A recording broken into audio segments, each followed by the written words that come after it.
Hi, my name is Chris Holton-Jablonski, and it is my great joy and my deep honor to serve you as your minister. I was on a Zoom call with one of our wonderful church leaders earlier this week. We were reflecting together, strategizing, connecting, and after a fascinating and wide-ranging conversation, he said something to the tune of, "You sound better than I thought you would." And it made some sense. We were talking halfway through the second week of remote learning for all three of my kids. The days are long and there's lots to do. And with all of the stress of this moment, with the election and the wildfires, with the virus still raging and the future so unknown, with so much going on at every level, I think he thought I might be a little more wrung out. Now, to be sure, I am weary. This is all just too much. There is so much pain, so much uncertainty. And I thought for a moment, and I realized that I really do feel pretty good, all things considered. And I think, in part, it's because I'm in kindergarten for many hours a day. My beloved daughter, Aaliyah, has just begun kindergarten over at the Butler School, or more precisely, in our living room, connected to teachers and lots of other kids through the Butler School. And so for 6 hours a day, we are dialed in, listening to stories, hearing teachers sing about the weather, taking snack breaks and wiggle breaks. Part of it, full disclosure, is that the teachers are amazing. Big shout out to Ms. Levy and Ms. Hamilton. They've worked together for many, many years and have built a seamless team, clearly enjoying one another so much and are just so skillful with the kids. I always love watching people who are really good at what they do. I can always find something to learn and bring to my own craft. And so on some level, it is just a pleasure to be there with them because of this. But it's also the content, I must say. There is something therapeutic about going back to kindergarten. Thinking and focusing on friendship and identity. Hearing that we can love what we love and be who we are, and we can be friends with people who are very different than us. Learning about how to write letters and hold scissors and snack time. Part of the structure of the day is there are lots of breaks, lunch and snack and what they call purposeful play. And so as Aaliyah is focused on school, I can sometimes sneak in a little emailing, maybe some reading, but then there are a bunch of times when we are building towers or making corn muffins or bouncing outside on the trampoline or planting crocuses. Sweet times, connecting and creative, and then everyone coming back to class and everyone sharing out what they have done. I am so grateful in this moment for Ms. Levy and Ms. Hamilton. So grateful for this return to kindergarten, because with so much swirling, with so much going on, it has been a pleasure to get back to the basics. It reminded me of the classic text from Robert Fulghum. These are his words. All I really need to know about how to live and what to do and how to be, I learned in kindergarten. Wisdom was not at the top of the graduate school mountain, but there in the sand pile at Sunday school. These are the things I learned.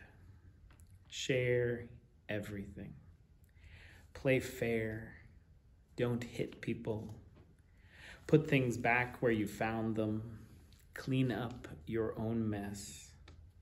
Don't take things that aren't yours. Say you're sorry when you hurt someone. Wash your hands before you eat. Flush. Warm cookies and cold milk are good for you.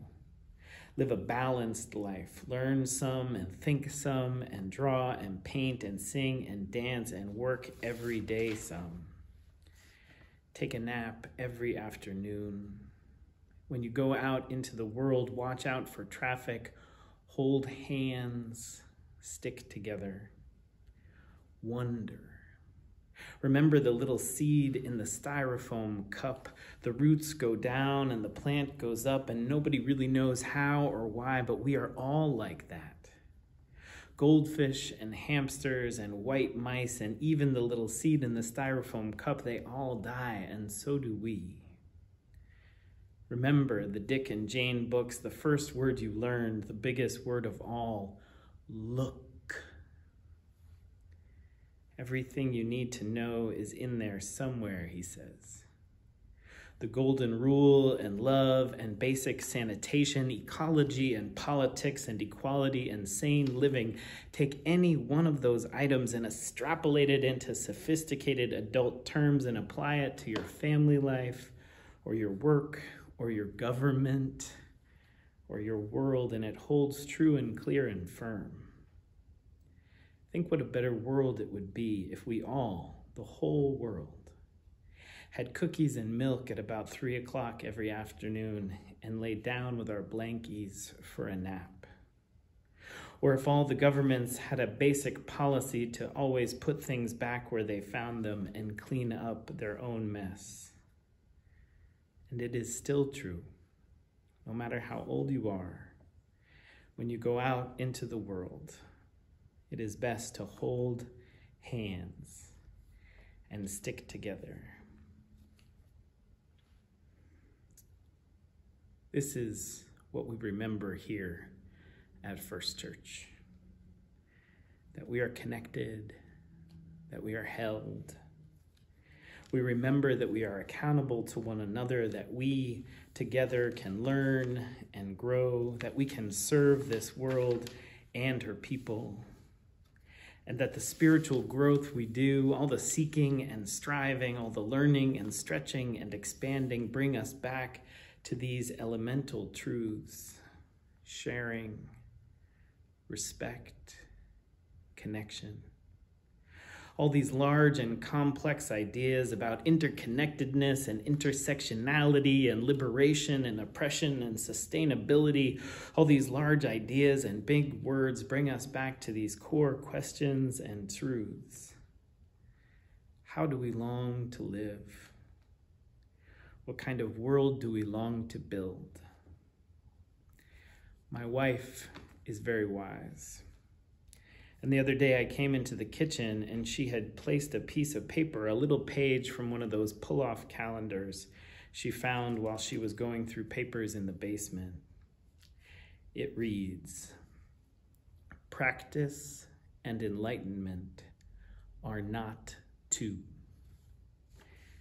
This is from Zen Master Dogen.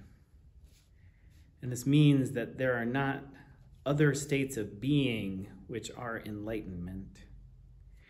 It means that we learn and we grow, and whatever levels of wisdom we achieve, that we then live out this wisdom precisely in our practice and our lives. This is, for me, the brilliance of kindergarten. We are still learning these truths: sharing, respect, responsibility, kindness, friendship. These still are our lessons and our tasks, especially now in this stretched time. Especially now with hope sometimes hard to find, with the overwhelm and the stress, we return to these most basic truths: that you are whole and holy, loved and lovable, that you, just as you are a gift to the world, that you have all you need to begin to learn and grow. After all, this is still just kindergarten. You have many years ahead of still more learning and still more growth. All you need to be focused on is this moment before you. Whether it is text banking for the election, or playing with your grandchildren, or a presentation for work, or receiving chemo, or reaching out to a loved one, or making art, or putting the garden to bed, or listening to these words I am speaking to you now, or holding the scissors just so when you walk, so you don't get hurt.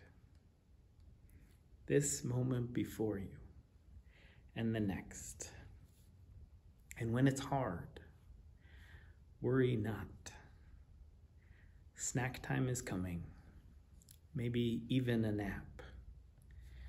And then we will rise and get back to work. So much love to you all. Amen.